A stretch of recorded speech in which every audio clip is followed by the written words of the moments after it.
Citizen जितने भी हैं वो सब बहुत अच्छी अच्छी बातें कह कर गए हैं, जो मैं कल से पेशेंसली सुन भी रही हूँ, नोट भी कर रही हूँ। मैंने कोई चीज़ ऐसी नहीं छोड़ी कि मैंने नोट नहीं की।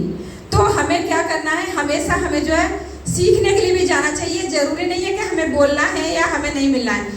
तो हमें सबसे बड़ा क्या काम करना है, शिक्षा का काम सबसे पहला करना है, जो हमारी राष्ट्रमाता सावित्रीबाई फुले ने हमें की थी। तो सबसे पहले हमें जो सबसे ज़्यादा अपनी बेटियों पर भी ध्यान देना चाहिए। अगर हमें बेटों को पढ़ाना है तो बेटियों को भी जरूर पढ़ाना है, और उनके ऊपर भी उतना ही ध्यान दें जितना कि बेटों पर दे रहे हैं। मैंने कई पेरेंट्स देखे हैं, जो मैं सच बता रही हूँ, कि वो कहते हैं कि बेटी तो पराए घर जाएगी तो इसको सरकारी स्कूल में डाल देते हैं, और बेटा हमारे घर में रहेगा तो इसे प्राइवेट स्कूल में डाल देते हैं। सच बोल रही हूँ ना, करते हैं कि नहीं करते पेरेंट्स?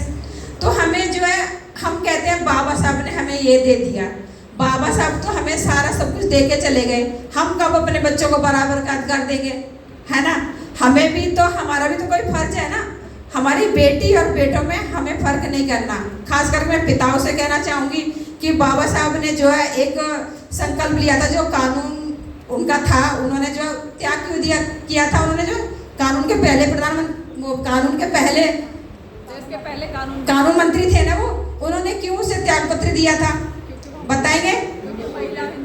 हिंदू कोड बिल के लिए। उन्होंने वो चाहते थे कि हमारी बेटियों को पूरे अधिकार मिले, लेकिन पूरे अधिकार नहीं मिल रहे थे, नहीं दे रहे थे वो। उन्होंने कहा भाई पितृसत्ता के ऊपर बात आती है कि पिता की प्रॉपर्टी में बेटियों को अधिकार होना चाहिए, लेकिन कोई देना नहीं चाह रहा। लेकिन हम तो बौद्ध बन चुके हैं ना, हम तो शुरुआत कर सकते हैं ना। मैं कहती हूँ मैं शुरुआत करूँगी, और मैंने ये प्रण कर लिया है कि मैं, मेरी अपनी बेटी होगी, पोती होगी, जो भी होगी, जो मेरे लड़कों का होगा वो मेरी लड़की का होगा, चाहे आधा रुपया हो चाहे एक चवन्नी हो। तो हमें जो है, जब तक हम दूसरों को कहते रहेंगे हमारे महापुरुषों ने ये किया, उन्होंने ये किया, हम बेटी बेटों में हम खुद को भी तो देखेंगे हम क्या फर्क कर रहे हैं। हमारे माता पिता ने हमें पढ़ा कर भेजा, अच्छी बात है। हमारे पति ने हमारा कितना साथ दिया, हमें उनको दहेज देना ही नहीं है, उनको बराबर का अधिकार देना, बराबर का दर्जा दे। तो ये बहुत ज़्यादा इम्पोर्टेंट है हमारे लिए कि हमारा जो कहाँ पर विरोधाभास चल रहा है, कि हमें जो बच्चों को अच्छी शिक्षा देनी है। कल से हमारे ये टॉपिक बहुत सारे चल रहे हैं कि आज जो अखबार है, अखबार में आए दिन सुनती हूँ कि पत्नियां जो है अपने पतियों को प्रेमियों के चक्कर में आके मार रही हैं। इसका क्या रीजन है, कोई बता सकते हैं? क्यों मार रही है लड़कियां जो है 2-2, 3-3, 6-6 महीने में जाने का? तो उनके अंदर ऐसा क्या है जो वो मार रही है उनको? जो है ये उनके संस्कार में जो कमी रही है पेरेंट्स की, समझाने की, बताने की कि आपको ससुराल में जाना है तो किस तरह से रहना है, पति के साथ दोस्ती का व्यवहार करना है। वहीं पर कई बार क्या सास भी ऐसी आज़ाद मिल जाती है जो बच्चियों को नापसंद करती है, उनको अपनाती नहीं है।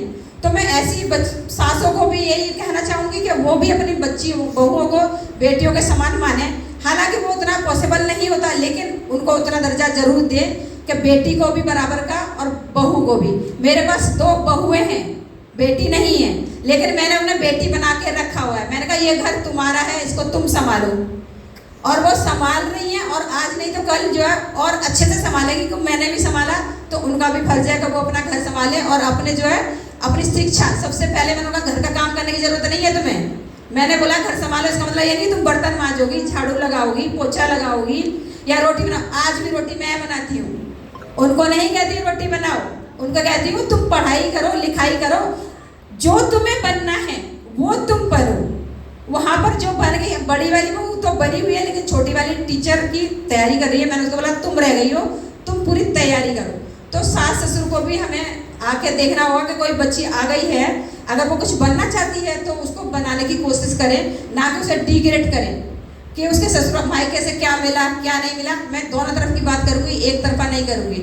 जहाँ पर हम माँ बाप होते हैं, 2 फैमिली मिलती हैं, उनमें कभी भी हमें ये नहीं देखना चाहिए कि लड़के को भी यही फर्ज बनता है। मैंने अपने बेटे को समझाया कि वो भी तुम्हारे माता पिता हैं, उनको भी इतना ध्यान रखो जितना तुम मेरा रखते हो।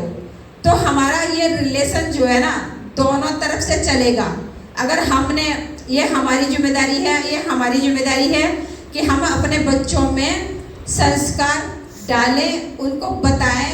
और जो हमारी बेटियां आज कत्ल करे दे रही हैं अपने पतियों का, तो उनमें जो है एक जो पंचशील है, तो पंचशील का हमें जो है सुबह, हम बौद्ध तो कर सकते हैं ना, जो और नहीं कर सकते हम कर सकते हैं। और हम यहाँ पर जितने लोग बैठे हुए हैं ये कम नहीं है, ये बहुत है। अगर एक एक व्यक्ति जाकर 10-10 लोगों को समझाएगा, बताएगा, तो कितने लोग हो जाएंगे? हम यही तो कम है ना। अब मैं समझती हूँ कि मैं जो यूट्यूब के जरिए बहुत कुछ भेज देती हूँ, मैं थोड़ी सी 2 बातें लिखे या बोल के डाल देती हूँ।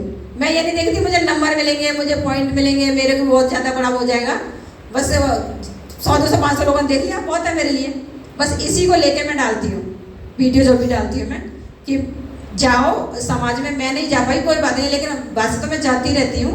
तो मेरा यही है सभी से, यहाँ पर जितने भी मेरे भाई बैठे हुए हैं, जितने भी मेरी बहनें बैठी हुई हैं, आप सब आज इस नैनीताल